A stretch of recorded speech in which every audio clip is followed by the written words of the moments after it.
Hey guys, welcome back to the channel. Chris here with Colonial Airstream, here to show you how to hook up your Airstream Travel Trailer to an Equalizer weight distribution.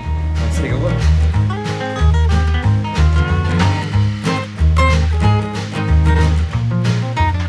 So we'll head around back on our vehicle here. You see we have our weight distribution. This is an Equalizer Airstream Colonial. We recommend this to all of our customers. They probably leave on 99% of the trailers that leave the lot. They are very cost efficient. They handle weight very well, distribute weight, 4 points of sway. It's very easy to hook these up. First thing we want to do, of course, is be lined up. It's very easy with trucks with backup cameras. If you don't have a backup camera, an extra hand is very good to have. If we head in the truck, we'll show you how to get lined up, and we'll go from there. All right, so we jump in the truck, and we're gonna back up, get the ball lined up under the trailer. We have a backup camera. It makes it very easy. I feel like I'm cheating every time I get in a truck like this. So we're gonna try to get this perfectly centered underneath. It's actually a nice trick to keep the ball more towards the front of the coupler. It allows the trailer to kind of lock on a lot easier. So we'll go in the back. We'll make sure we get the coupler lined up and locked on nice and easy. All right, so we'll come back down to our ball and our coupler on the trailer here. This is a very important part of hooking up. You want to make sure that you get this coupler locked on completely to the ball. First thing I like to do is drop the trailer on. Until you see it put weight on the vehicle, you know you're sitting on there all the way. Take our coupler here, lock that in. To make sure this is fully locked, we want to make sure that this is completely flush with the frame right here. Another thing I like to do is take this lock, get our key here. If you can get this to go through all the way, you know that you got that completely locked on. Throw this in place. We're good to go here. If you have an older model trailer, you're gonna have a different coupler than the Demco. To make sure that this is completely locked on. Two things I like to look for. One, if these holes line up, you can get your lock through. You're more than likely locked onto the ball. Another thing is, right in the corner here, there's a little 90-degree notch. You want that to hook underneath right there, and that's fully locked in place. Next thing we're gonna do is start to hook our bars up onto the hitch, and we'll get our bars in place. So we got our Equalizer bar here. This is a 10,000 pound bar. These bars are not side specific. You can put this in either way, just as long as the hole in one end of the bar lines up with one hole on the sleeve there. So we're gonna take our bar, slide it into place, take our safety pin right here, come from the back. It doesn't matter which way you go. It's just easier to get the cotter pin in here. Now, if you see, the bar is sitting below this L bracket right here. To make it easy to get on, we're actually gonna take the truck with the trailer attached, and we're gonna jack the trailer up. What it's gonna do is, it's gonna start to bring this bar upwards. We wanna get the top edge of this bar flush with the L bracket right here. So we start to bring this up. We'll see that bar starts to come up.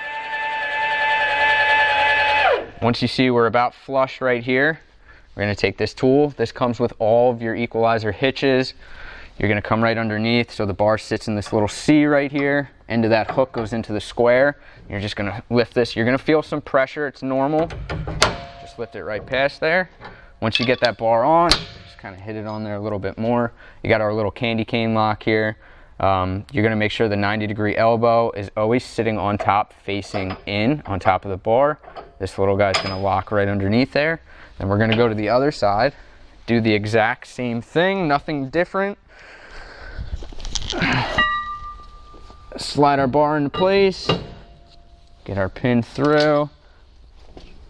Cotter pin's gonna go through all the way. Get our bar in here, you'll see it's already pretty much flush there. Get our tool here. Same thing, we're gonna come right underneath. End of that hook goes into the square. Pry that right up on. Get our lock, drop that in. Make sure that's fully in place. At this point, all your pins are in, bars are on, all the weight can go back onto the vehicle.